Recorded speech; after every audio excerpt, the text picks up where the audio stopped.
first thing we're doing is, we're connecting with the seller, and number one, making sure that they're comfortable with the showing. So if that's the case, we can schedule it around them going to the grocery store, and we are offering to do any showing virtually. We are coordinating with the seller and asking them to help us out, have closet doors open, have all the lights on, so that really the only thing that we're touching is really the front door when we walk in, and we can then, we're bringing in Lysol wipes so that anything that we do need to touch, we can wipe down after we leave, using that extra hand sanitizer. And then also those booties, if we need to wear gloves, if we're asking non-essential, non-decision making people to refrain from coming to the showing. So we're asking that kids remain home. Anybody that has any type of a health issue, something like that.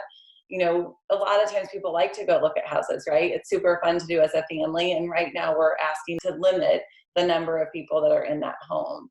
And then the virtual showing. So that's an option. If we have a seller that doesn't want to show their home, we have gone through almost every listing at this point, and we have recorded a video.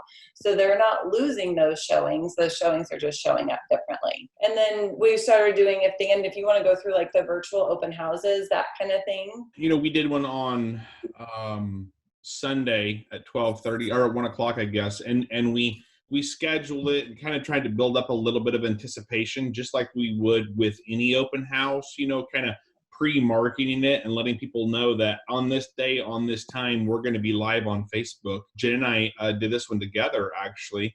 And we went through the home as though really we were kind of explaining it to each other as well as the general public.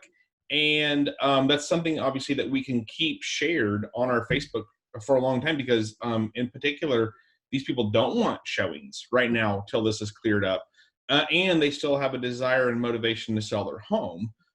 So we're able to refer back to that and essentially sort through the ultra motivated until we got to a person that was like, hey, I've seen this online, I've seen the pictures, I've walked through the video, I really am in a position I would like to come see that. And we're asking extra layers of qualification, really, if you will, to limit that.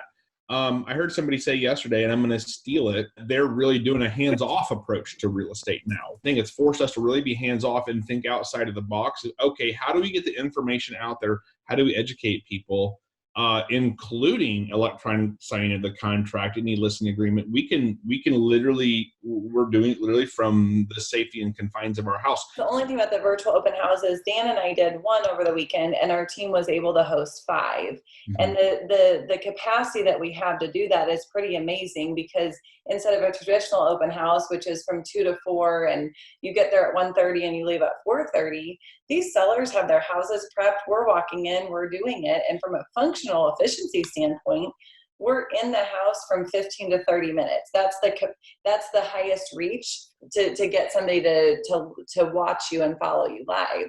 So it's interesting the number of sellers we're able to help over the course of a weekend now with those virtual open houses versus the traditional open house model. We have not talked about this. I'm kind of curious if open houses will ever go back to the traditional model as a whole.